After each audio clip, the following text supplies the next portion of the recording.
Show with Munir Memon. अस्सलामुअलैकुम, आप देख रहे हैं प्रोग्राम मुनीर मेमन के साथ। इस वक्त पूरी दुनिया में जो तब्दीलियां आ रही हैं वो इतनी तेज़ हैं, इतनी रैपिड हैं, जिसके बारे में कुछ भी कहना, कुछ भी सुनना शायद कबल वक्त होगा। पाकिस्तान इन सारी तब्दीलियों में कहाँ आके खड़ा, ये एक बड़ा आम सवाल है। गुज़श्ता चंद घंटों की बात की जाए तो इतनी सारी चीज़ें, इतनी सारी स्टोरीज डेवलप हुई हैं। ये एक तरीके से इशारा भी है कि इस वक्त एक नया जो वर्ल्ड ऑर्डर है वो किस तरीके से तरतीब पा रहा है। पाकिस्तान में पहले हमने देखा कि चाइनीज़ इंजीनियर के ऊपर हमला होता है। 6 चाइनीज़ इंजीनियर जो पाकिस्तान में दासू डैम के प्रोजेक्ट पे काम कर रहे होते हैं उनको निशाना बनाया जाता है। साथ साथ रशिया की अगर हम बात करें तो रशिया यूक्रेन के मामला एक इंतहाई ऐसी नहज पे जा पहुँचे हैं जहाँ पे अक्सर ये बात कही जा रही है कि कहीं ना कहीं वर्ल्ड वॉर 3 का पेशखेमा हो सकती है। इसके अलावा अगर हम बात करें तो जो फ़लस्तीन और इसराइल के दरमियान जो मामला चल रहे हैं और उसने पूरी दुनिया को जिस तरीके से अपनी गिरफ्त में ले रखा, यूनाइटेड नेशंस सलामती काउंसिल के इजलास में पहली मरतबा यूएसए ने इसराइल के हक में वीटो नहीं किया और ये एक बड़ी तब्दीली है। इन सारी तब्दीलियों में पाकिस्तान कहाँ खड़ा है, माशी तौर पर पाकिस्तान कहाँ खड़ा है, और हिंदुस्तान जो पाकिस्तान के साथ जारियत का कोई मौका नहीं जाने दे रहा, वो पाकिस्तान के लिए क्या कुछ तैयारियां कर, इसको बात करेंगे। हमारे साथ ज्वाइन करें, हमारे साथ एक बड़े खूबसूरत पैनल है साफ़ी बरादरान का और तजिया निगार का। मैं तारुफ कराता चलूँ, जनाब मुकीम अहमद साहब हमें ज्वाइन करें लंदन से, और सैयद रिजवान अली शाह साहब हमें ज्वाइन करें इस्लामाबाद पिंडी से। मुकीम साहब, आपसे गुफ्तगू का आगाज़ करते हैं। ज़रा ये पहले रशिया यूक्रेन की बात करते हैं। ये मामला एक वक्त में ऐसा लग रहा था कि सुलझने जा रहा है, कहीं ना कहीं सेटल होती हुई सूरत हाल नज़र आ रही थी। फिर रशिया में एक अटैक होता है और फिर एक नई जंग का आगाज़ होने लगता है। ये कितना सीवियर है पूरी दुनिया के लिए और पाकिस्तान इसमें क्या रोल देख रहा है अपना? जो दूसरी करारदाद पेश की गई सिक्योरिटी काउंसिल में, उसमें 15 में से 14 अरकान ने उसको मंजूर कर लिया, अमेरिका शामिल नहीं था। उसका नतीजा ये हुआ कि इसराइल उस पर खुश नहीं है। उसके एक वफद का दौरा था अमेरिका का, उन्होंने वो भी कैंसिल कर दिया। अब मसला ये है कि उस जंगबंदी के बावजूद भी कल रात इसराइल ने फिर फलस्तीन में और गजा के इलाके में दोबारा कार्रवाई शुरू की और फिर जो है दर्जनों लोगों को मौत के घाट उतार दिया, अपनी तरफ से जामे शहादत नोश करने पे मजबूर कर दिया। अब मसला ये हो रहा है कि वो जबरदस्त का ठेंगा सर पर, उसकी वजह से कि ना तो इसराइल के ऊपर कोई दबाव उस हिसाब का है कि जिसे वो वाकई दबाव समझता हो, या कोई चीज ऐसी हो कि जो उसको जंगबंदी पे मजबूर कर दे। अगर कोई चीज है दुनिया में इस वक्त तो वो सिर्फ अमेरिका का हाथ है। लेकिन ऐसा ये लग रहा है कि अमेरिका शायद अपने हिसाब से इसको आगे बढ़ा रहा है और वो अल्टीमेटली जो है इजराइल को फायदा। लेकिन मुकीम साहब, एक बात जो आप कह रहे हैं कि क्या ये तस्वुर किया जा सकता है कि इसराइल इस वक्त अक़वाम मुत्तहिदा से, नेटो अफवाज से ज़्यादा मजबूत है, ज़्यादा मुस्तहकम है, और ये जो करारदाद पास हुई है एक महज रस्मी कार्रवाई बन के रह जाएगी, जैसे हम माजी में कश्मीर की करारदादें देखते रहें या दीगर करारदादें देखते रहें? अच्छा, आमतौर पर करारदादों की भी 2 कैटेगरीज हैं। अगर जनरल असेंबली की करारदाद हो वो वैसे ही होती है कि बस ज़बानी कलामी। सिक्योरिटी काउंसिल की करारदाद आमतौर पे बड़ी पावरफुल समझी जाती है, लेकिन इस दफा ये हुआ है कि वो सिक्योरिटी काउंसिल की करारदाद भी जो है ना, उसकी भी कोई वैल्यू नहीं रही। उसकी वजह ये है अगेन कि ताकतवर है इसराइल, ये अपर हैंड उसे हासिल है, लेकिन फलस्तीन के साथ कोई ऐसी ताकत इस वक्त नहीं है कि जो उसका जोर, यानी उसका बाजू मरोड़ सके या रोक सके। मतलब अब करारदादों से क्या कोई जंग रुक जाएगी, किसी मिसाइल का रुख बदल जाएगा, कोई बम्बार तैयारा नीचे गिर जाएगा, ऐसा तो कुछ नहीं होने वाला। ये एक अखलाकी दबाव है। अच्छा, जहां तक आपने नेटो की बात की, वो नेटो ने अलग सींग फंसाया में, जहां जहां पे वो वहां भी जमीन पे आने की हिम्मत नहीं करते। अगर वो आते हैं तो उनकी शमूलियत टोकन के तौर पे होती है। तो अब जंग तो नेटो नहीं करेगा इसराइल के खिलाफ, तो ये तो बड़ा मुश्किल है। ये एक बड़ा मुश्किल मरहला है। मैं रिजवान साहब आपको भी चाहूँगा इसके ऊपर आप ऐड कीजिएगा, क्योंकि ये जो इसराइल वाला मसला है, फ़लस्तीन वाला मसला है, आमतौर पर तस्वुर तो ये होता है कि रमज़ान का महीना है, रोज़े हैं, जंगबंदी होनी चाहिए, मुस्लिम उम्मा में भी एक जज्बात होते हैं अपने उरूज पे। लेकिन इस वक्त मुकम्मल खामोशी है। अक़वाम मुत्तहिदा की करारदाद पास हो गई लेकिन OIC का कोई इस पर इजलास ना हुआ। अक़वाम मुत्तहिदा ने करारदाद पास कर दी लेकिन कोई मुस्लिम ममालिक की जानिब से इसके ऊपर कोई लबकुशाई नहीं हुई कि आखिर करारदाद के बावजूद वहाँ पर जुल्म सितम और बर्बरीत की दास्तानें क्यों रचाई जा रही हैं। बिस्मिल्लाहिर्रहमानिर्रहीम। देखिए मुनीर साहब, बात यह है कि ये एक बेहिसी का आलम है। तमाम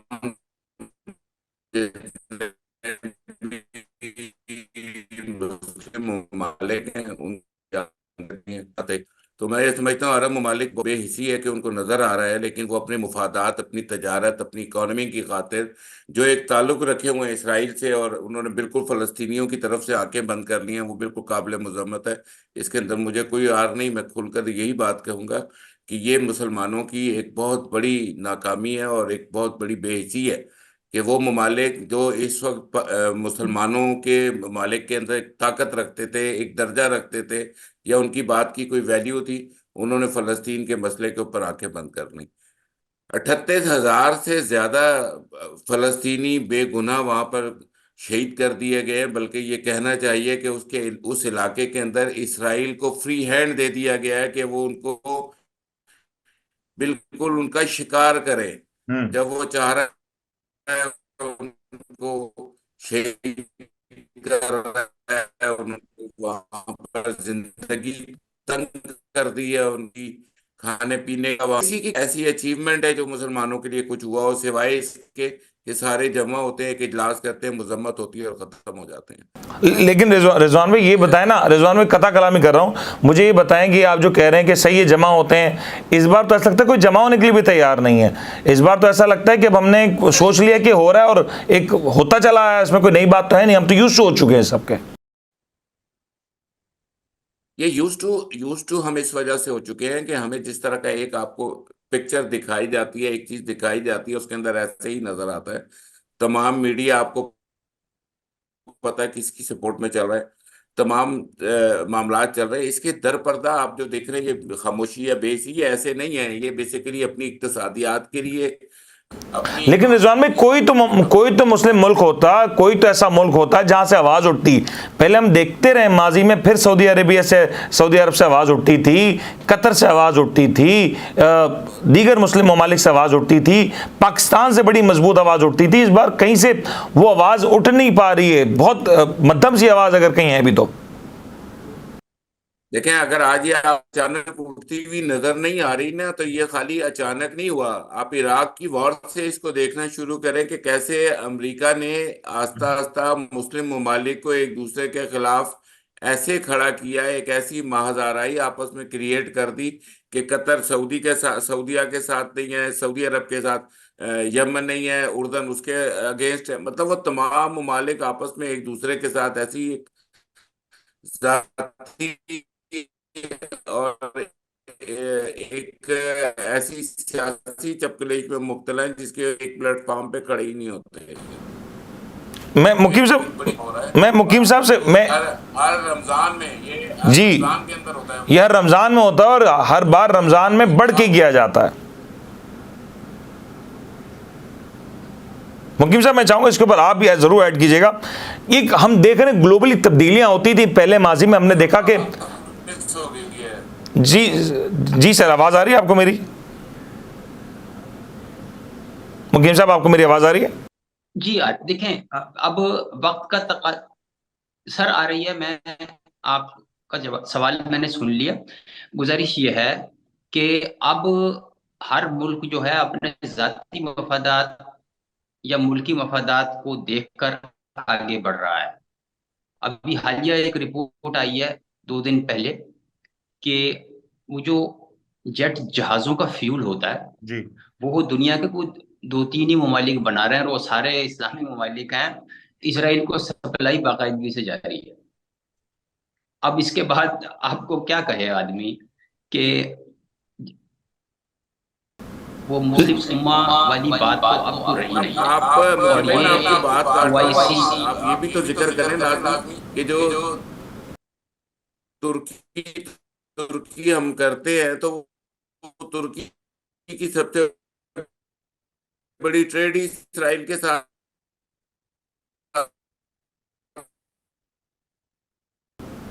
जी बिल्कुल, ये बात बिल्कुल फैक्ट है कि सबने अपनी कारोबारी मफादात लेकर आगे बढ़ रहे हैं। ये जो उम्मा वाला कॉन्सेप्ट था वो तकरीबन खत्म हो गया। अब आप उस चक्कर में तो मत रहे। लेकिन मुकीम भाई, ये तो हम ऐसा लग रहा है अपनी बारियों का इंतजार कर रहे हैं ना। ये तो ऐसा लग रहा है कि हम सब मुस्लिम ममालिक एक एक करके अपनी बारियों का इंतजार कर रहे हैं। आप देखें, अगर गुज़िश्ता 20 सालों में जो कुछ मुस्लिम ममालिक के साथ हुआ, आबादियां सिमटती चली गई, सरहदें सिमटती चली गई, ये सब कुछ हुआ मुस्लिम ममालिक में ही हुआ ना। ये कहीं और दुनिया में कहीं होता हुआ नजर नहीं आया।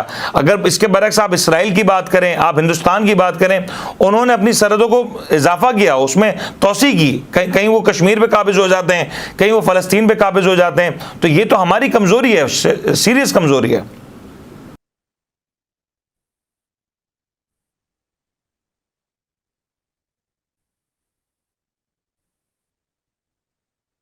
जी मुकीम साहब,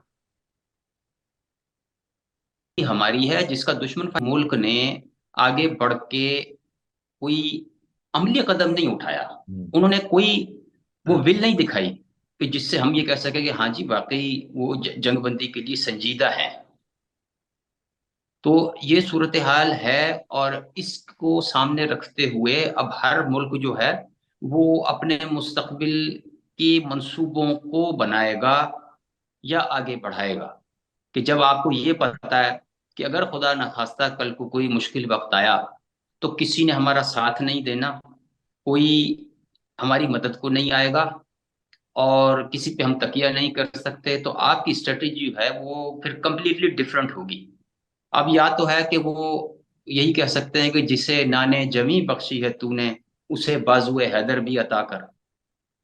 ये बिल्कुल सही कहा शाह साहब। ये पाकिस्तान के लिए इसमें क्या सबक है? क्योंकि इस वक्त अगर हम अपनी बात करें रिजवान साहब, कि हम माशी तौर पे कमज़ोर हैं, हम पॉलिटिकली कमज़ोर हैं, इस वक्त हमारे इदारों के ऊपर भी सवालात उठ रहे हैं। पाकिस्तान कहाँ खड़ा है इस सब में? क्योंकि ये बहुत अहम मामला है। इसके बाद रशिया यूक्रेन का भी एक मामला है जो कि इस वक्त इतनी तेज़ी से बढ़ रहा है, जिसको बारे में शायद कोई दुनिया में तसव्वुर नहीं कर रहा कि आखिर होने क्या जा रहा है।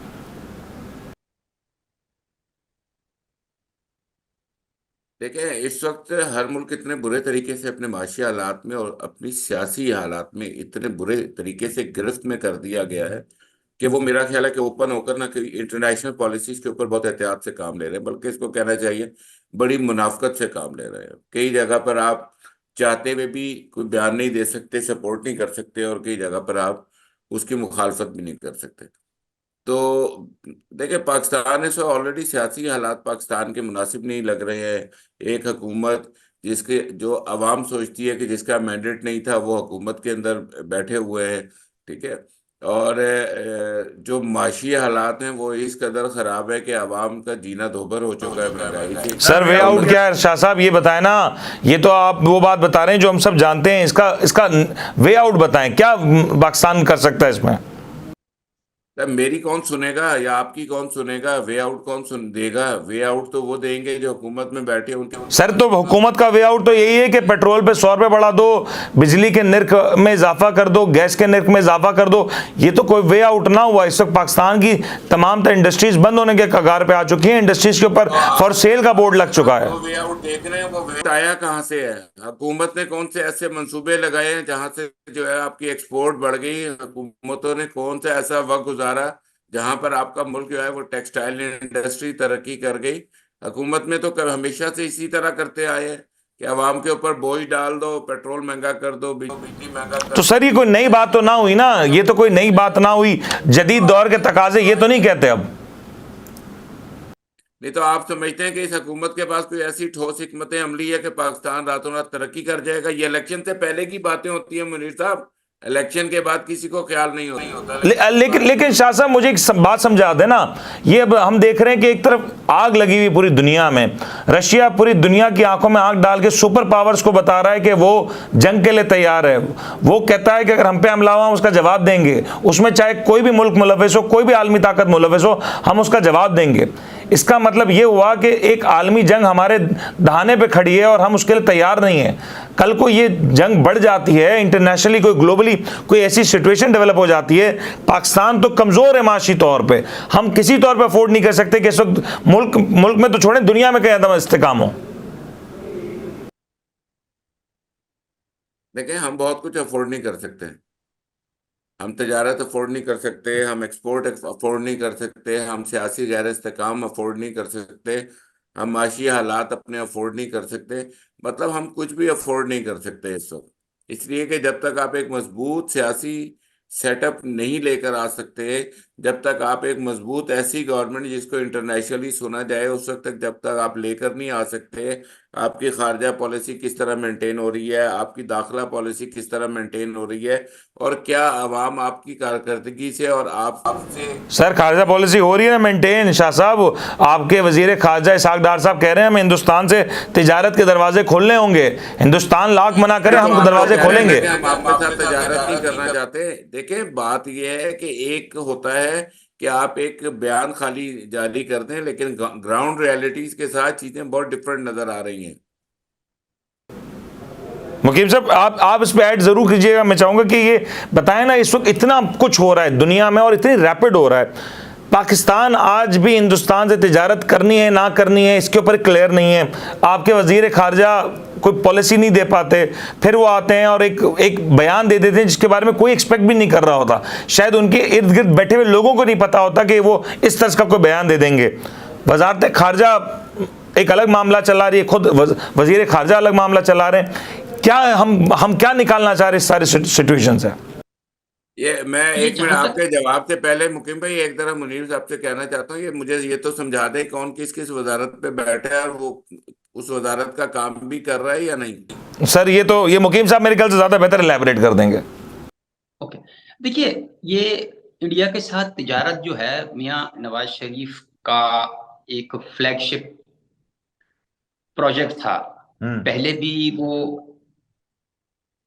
क्या कहते हैं, उनके वजीर आजम आए थे, उन्हें लाहौर में जियाफत दी गई थी शाही किले में, तो वो आपके सामने है, वो उसके हामी हैं तिजारत के। तो ये एक लिटमस टेस्ट हुआ है, उन्होंने लिटमस टेस्ट किया इसहाक डार साहब ने।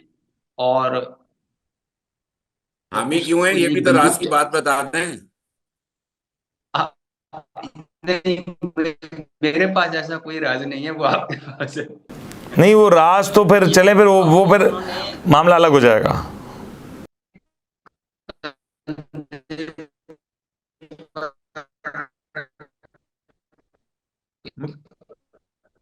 मुकीम साहब आपकी आवाज नहीं आ पा रही, काइंडली। जी मुकीम साहब।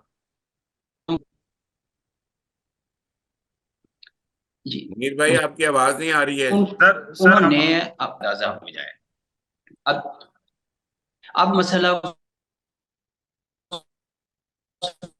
में ये दरपेश है कि अभी तक तो हमारी इस्टेब्लिशमेंट कोई कल्चरल एक्टिविटी पर खुश नहीं थी। अब देखना यह है कि जो हालिया क़यादत है वो इस पर क्या रद्द-ए-अमल का इजहार करती है। अब आपके सामने है कि टेक्सटाइल के इंग्रेडिएंट्स और फार्मास्यूटिकल के इंग्रेडिएंट्स, बुरे वक्तों में भी उसके लिए बॉर्डर खोला गया और वहां से सप्लाई ली गई, खासतौर पर फार्मास्यूटिकल के लिए। और अब भी यही कुछ हो रहा है जिसका हवाला इसहाक डार साहब ने दिया। वो एक रियल बात है कि वो दुबई और सिंगापुर से इंडिया से माल जो है वो री एक्सपोर्ट किया जा रहा है। अब मतलब तिजारत किसी न किसी शक्ल में हो रही है, चाहे वो गैर दस्तावेजी तरीके से हो रही है, गैर रिवायती तरीके से हो रही है। लेकिन मुकीम साहब, अगर एक सामने मुल्क आपके साथ बात करने के लिए तैयार नहीं, उनके वजीर खारजा 2 दिन पहले ये बयान देते हैं कि हमें पाकिस्तान से जंग की जरूरत नहीं है, क्योंकि पाकिस्तान के लोग या वो लोग जो एक वक्त में हिंदुस्तान जिसको क्लेम करता है वो उनका हिस्सा था, वो खुद आके जल्द हमसे मिल जाएंगे, क्योंकि पाकिस्तान के माशी हालात ठीक नहीं। उस मुल्क से हम तिजारत की बात कर रहे हैं, हम उस मुल्क से तवक्को कर रहे हैं कि वो हमारे साथ तिजारत करेंगे, हमारी मईशत को भी मजबूत करेंगे। अच्छा, इसकी वजह यह है कि वहां पे अब अप्रैल से इंतखाबात का आगाज हो जाएगा। कौमी इंतखाबात जो हैं हिंदुस्तान के, वो शुरू हो जाएंगे। और ये ऐसा लग रहा है कि वो नरेंद्र मोदी जी जो हैं वो इलेक्शन जीत जाएंगे। बज़ाहिर ऐसा लग रहा है, यही तजियाकार और उनका मीडिया बता रहा है। तो सही। ये जो टोन है ना, ये वाली जो टोन है कि हम बात नहीं करते, ये माह जून के बाद किसी वक्त देखिएगा कि ये कैसे बदलेगी। सही। ये इस वक्त इंतखाबी बुखार है, इस दौरान में वो नरमी दिखा के वो एंटी नहीं, मुस्लिम। क्या होगा? मई जून में क्या हो जाएगा? जून के बाद उनकी टोन देखिएगा, यानी अगर आफ्टर उन्होंने इलेक्शन। बातचीत का मूड हुआ, उनकी बातचीत का मूड हुआ, क्योंकि इलेक्शन कंप्लीट हो चुका होगा, ये जी। इलेक्शन फेज तो शुरू हो गया ये होगा। देखिए, मैं सॉरी आपकी बात कट कर रहा हूँ, लेकिन क्योंकि मैं चाहता हूँ कि साथ साथ हमारे नाजरीन को भी फायदा पहुंचता रहे, मुझे ये भी तो समझाएं ना, ये हमारी कमजोर खारजा पॉलिसियों की वजह है ना, ये भी तो समझाएं आप। देखिए उस देखिए कमजोरी भी अपनी जगह है, लेकिन एक इशू जो है वो कश्मीर की खसूसी हैसियत के खात्मे का है, जी। जिसके ऊपर पाकिस्तान ने स्टैंड लिया हुआ है। मसला ये नहीं है कि पाकिस्तान की कमजोरी है या पाकिस्तान की जरूरत है। अगर हम तिजारत करेंगे तो भला उनका भी होगा। तो ये थोड़ी है कि मतलब हमें चीज मिल जाएगी कोई सस्ती, लेकिन वो तो तो उनकी भी अफगानिस्तान चीज से कर मिलेगी। कर रहे हैं ना जी तजारत। मैं शाह साहब मैं इसके ऊपर आता हूं, लेकिन लेकिन मुकीम साहब एक एक चीज और भी है। जब हम तिजारत की बात करते हैं या ट्रेड की बात करते हैं, एक और बड़ा मंसूबा जो एक सियासत के नजर होने जा रहा है या आलमी ताकतों के नजर होने जा रहा है, पाकिस्तान ईरान गैस पाइपलाइन की बात करें, अमेरिका ने उसके ऊपर दो टोक अपना मौकफ दे दिया। वही ईरान इराक के साथ तिजारत कर सकता है, वही ईरान हिंदुस्तान के साथ तिजारत कर सकता है, वही ईरान की चाबहार पोर्ट हिंदुस्तान बना सकता है, लेकिन पाकिस्तान पड़ोस में होने के बावजूद वहां से गैस नहीं ले सकता। ये कौन सा दौरा मयार है दुनिया का? देखें जी, उसको तो मतलब इसमें कोई शक नहीं है, वो दोहरा मेयार है। प्रॉब्लम ये है कि हम मुआहिदा करते हुए ये नहीं सोचते कि हम किस चीज पे साइन कर रहे हैं। जी। मैं मुआहिदे के हक में हूं, लेकिन ये है कि उसके रास्ते के कांटे भी तो किसी अरस्तू या अफलातून ने हटाने थे ना पहले। जब आपको पता है कि वो सारी दुनिया हमारे खिलाफ है, वो पाकिस्तान को ईरान के साथ कोई मंसूबा जारी रखने की इजाजत नहीं देंगे, तो आपको पहले वहां से नोट लेनी चाहिए थी। हम्म। अब यानी जो डिप्लोमेटिक तरीका होता है, अब ये नहीं मैं, लेकिन यह है कि अब क्या हम टार्जन है कि सारी दुनिया को हम आगे लगा लेंगे। वक्त की नजाकत को भी समझना चाहिए और मौके की मुनासबत को भी देखना चाहिए। शाह साहब मैं चाहूंगा इसके ऊपर आप जरूर ऐड करें। ये पाकिस्तान ईरान गैस पाइपलाइन का मंसूबा एक बार फिर शह सुर्खियों की जद में आया हुआ है। क्या मसला है? पाकिस्तान क्यों नहीं अपने पैरों पे खड़ा हो पा रहा? क्या मसला है कि हम अपने फैसलों में खुद मुख्तार नहीं हैं? हम ही नहीं कुछ कर पा रहे, पूरी दुनिया सब कुछ कर लेती है, हमें इजाजत लेनी पड़ जाती है। देखें, इसके लिए मैं आपको एक मिसाल देता हूँ। जिस वक्त यूक्रेन और रशिया की जंग शुरू हुई थी और दुनिया के अंदर एकदम तेल की खरीदारी रशिया के साथ शुरू हो गई थी तमाम ममालिक की, एग्जैक्टली। तो सबसे स्ट्रेटेजिक पार्टनर जो इस रीजन के अंदर, एशिया के अंदर, ठीक है ना, वो भारत का स्ट्रेटेजिक पार्टनर यूएसए था। जी। उसके बावजूद उन्होंने अपनी इतनी मजबूत खारजा पॉलिसी थी कि उन्होंने न सिर्फ ये कि रशिया से ऑयल भी लिया, बल्कि अब इस खित्ते के छोटे ममालिक को वो ऑयल सप्लाई भी कर रहे हैं। बिल्कुल। ठीक है, तो ये डिपेंड करता है कि आपके सियासी सेटअप के अंदर कितने स्ट्रांग लोग बैठे हुए हैं जो अपने मुल्क का फायदा देखने के लिए अपनी खारजा पॉलिसी को बिल्कुल एक एलानिया के तौर पे यूज करते हैं और अपनी ताकत के जोर पे यूज करते हैं।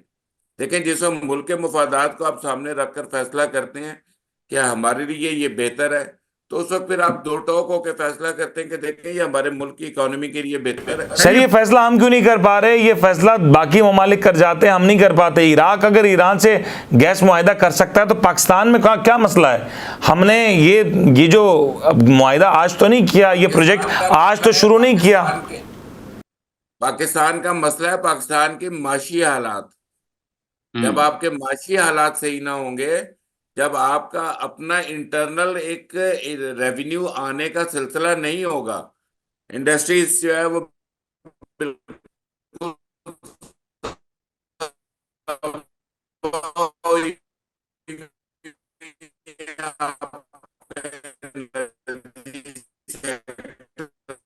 की वजह से वो टैक्सेस इस तरह अफोर्ड कर रहे हैं तो वो आपको जो है ना वो रेट ही नहीं भरा खाता, और अगर आप एक्सपोर्ट पर जाते हैं तो एक्सपोर्ट के काबिल है नहीं, आपकी प्रोडक्शन ही नहीं होती। एनर्जी के हमारे मुल्क के अंदर प्रॉब्लम्स है। शाह साहब ये बताएं कि जो अब आप बात कर रहे हैं ये जो सारी गुफ्तगू ठीक है, अब उसको समराइज करते हैं ना। एक तरफ हम देख रहे हैं कि हमारे अंदरूनी मामलात हमारे खुद के हाथ में नहीं, दूसरी तरफ एक आलमी सूरत हाल जो डेवलप हो रही है, कहाँ पे हम खड़े हैं मुझे ये बता दें, इसका क्या वे आउट है, पाकिस्तान के पास क्या ऑप्शंस रह गए हैं? क्या पाकिस्तान में अब हम क़यादत की तब्दीली की बात कर रहे थे वो हो गई, इलेक्शंस की बात कर रहे थे वो हो गए, बजट अब आ जाएगा उसके वो भी शायद पास हो जाएगा, लेकिन क्या ये सूरत हाल ऐसी ही चलती रहेगी, इसके बाद कुछ और भी है पाकिस्तान के पास? ये आपके ख्याल से क़यादत की जो तब्दीली हुई है ये सही हुई है? सर मेरा और आपका ख्याल मैटर करता है यहाँ पे? नहीं, मैटर करना चाहिए ना, हम अवाम है ना।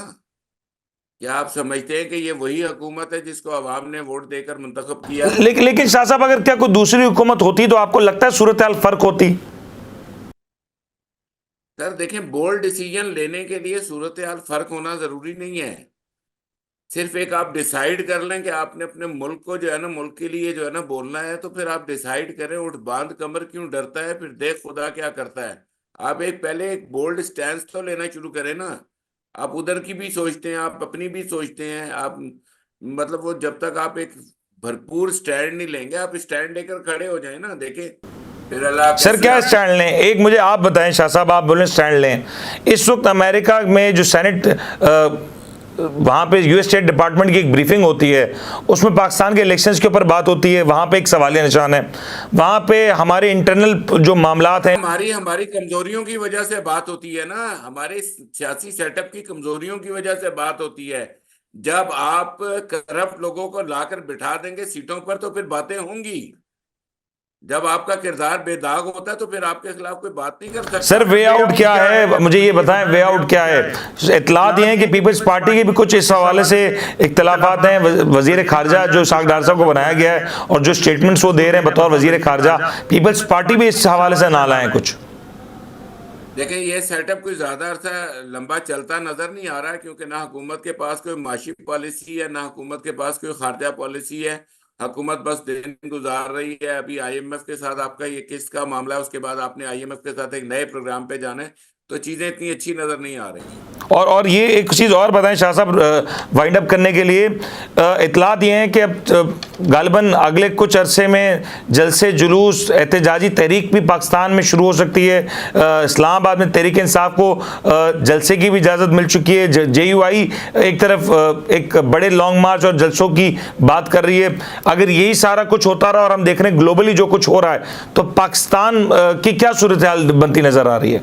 जी शाह साहब। देखिए, बात यह है कि मैं ये समझता हूँ कि शायद अभी जो हालात आने वाले हैं इसके अंदर सियासी सरगर्मियां बढ़ेंगी, क्योंकि एक जमात को ये महसूस होता है कि उसके साथ इंसाफ नहीं किया गया और इस वक्त इक़्तिदार में उनका हक है कि वो जाते, लेकिन मतलब ये सियासी गहमा गहमी, फिर ये माशी हालात, ये सारी ऐसे लग रहा है कि ईद के बाद हम फिर एक ड्रामाई सूरत हाल में पाकिस्तान के अंदर जाने वाले हैं। और अगर ये शाह साहब ये जो ड्रामाई सूरत हाल, इसमें अगर मजीद इजाफा हुआ और हम देखें कि एहतजाज जलसे जुलूस तवातुर से हुए, तो ये हुकूमत के लिए कितना मुश्किल होगा कि एक तो हुकूमती मामलात संभाले और फिर पाकिस्तान के जो चैलेंजेस हैं उनके लिए कितना मुश्किल होगा कि उन चैलेंजेस को पूरा किया जाए।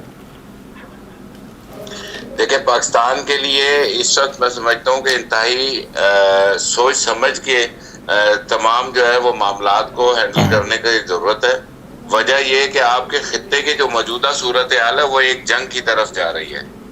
खित्ते में अभी आपको एनर्जी के लिए तेल का बहरान भी हो सकता है। खित्ते में यहाँ पे एक बहुत बड़ा फूड सिक्योरिटी भी एक बड़ा मामला है शाह साहब।